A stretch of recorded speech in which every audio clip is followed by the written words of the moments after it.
ঘরে বউ রেখে পরকীয়া প্রেমিকার টানে ইতালি চলে গেল ভারতের প্রধানমন্ত্রী নরেন্দ্র মোদী।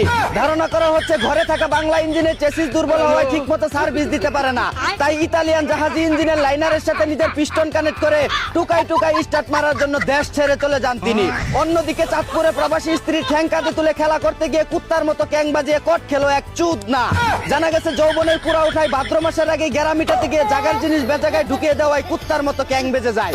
অতিরিক্ত ঠেলাঠেলি করে ক্যাং ছাড়ানোর সময় ক্যাককট ক্যাককট শব্দ হলে এলাকাবাসীর হাতে ধরা খেয়ে যায় তারা। এদিকে চলন্ত রেলগাড়িতে উলঙ্গ হয়ে মালগাড়ি চালাচ্ছে এক।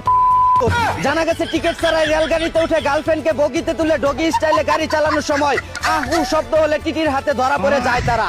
অন্যদিকে মাঝ রাস্তায় রিক্সা থামিয়ে খামসাখামসি করছে এক মগা আর মগি। জানা গেছে যৌবনের তৃষ্ণা মিটাতে বয়ফ্রেন্ড অনুমতি ছাড়াই গার্লফ্রেন্ডের শিশু খাদ্য খেতে চাইলে তার পুতা বরাবর লাথি মেরে রিক্সা থেকে ফেলে দিয়ে খামসাখামসি করে একজন আরেকজনের ছিঁড়ে ফেলেন। এদিকে বরিশালের সভাপতির সাথে লটর বটর করতে গিয়ে ধরা খেলো সেক্রেটারির বউ। জানা গেছে সেক্রেটারির পদ ছোট হওয়ায় বউয়ের স্বাদ মিটাতে পারতো না, তাই সভাপতির সাথে গুতাগুতি করার সময় আবাসিক হোটেলে ধরা পড়ে যান তিনি। অন্যদিকে এক চুলচিরা গবেষণায় জানা গেছে লক্ষ লক্ষ সাপ প্রতি বছর কানাডায় যায় হানিমুন করতে।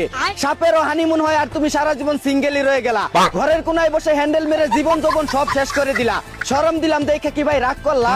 এদিকে ভাইরাল জ্যোতিষীকে একবার বিসমিল্লাহ আর একবার সুবহানাল্লাহ বলে আমজনতা মিলে গণসুদন দিয়ে দিল। কি ভণ্ড কবিরাজ ভাই, রাগ করলা? অন্যদিকে এবার ফুটবল বিশ্বকাপ উপলক্ষে খেলোয়াড় ও গ্যালারিতে থাকা দর্শকদের ফ্রিতে কন্ডম দিবে কানাডা।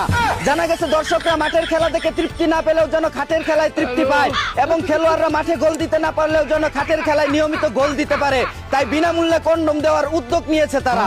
এদিকে 8 বছরের শিশু রামিসাকে ধর্ষণের পর গলা কেটে হত্যা করলো সোহেল নামের এক কুলাঙ্গারের বাচ্চা, কিন্তু ধর্ষকের কোনো বিচার চাইলো না তার হতবাগা বাবা। কারণ এদেশে ধর্ষণ হত্যার সঠিক সময়ে কোনো বিচার হয় না, মাসের পর মাস বছরের পর বছর চলে যায়। ধর্ষকের পক্ষে উকিল পাওয়া যায় আর রায় হলেও তা কার্যকর হওয়ার আগে আসামি জামিন পেয়ে যায়। এমন বিচারহীনতার সংস্কৃতি যদি চলতেই থাকে তাহলে মানুষ এক সময় আইন নিজের হাতে তুলে নিতে বাধ্য হবে। এই ছিল দেশে ঘটে যাওয়া সর্বশেষ খবর। চাইনা থেকে আগত মিস্টার চুদলিং পংকে সাথে নিয়ে আমি ছিলাম চিন্তা করো মজিবর। শুনছিলেন আপনারা হাবাইত্যা টিভির দুঃসংবাদ। এতক্ষণ সাথে থাকার জন্য ধন্যবাদ। ভিডিওটি ভালো লাগলে উড়াধুরা শেয়ার করে দিন। বিনোদনকে বিনোদন হিসাবে দেখুন। ঝাঁকানাকা পেজটি ফলো করে রাখুন।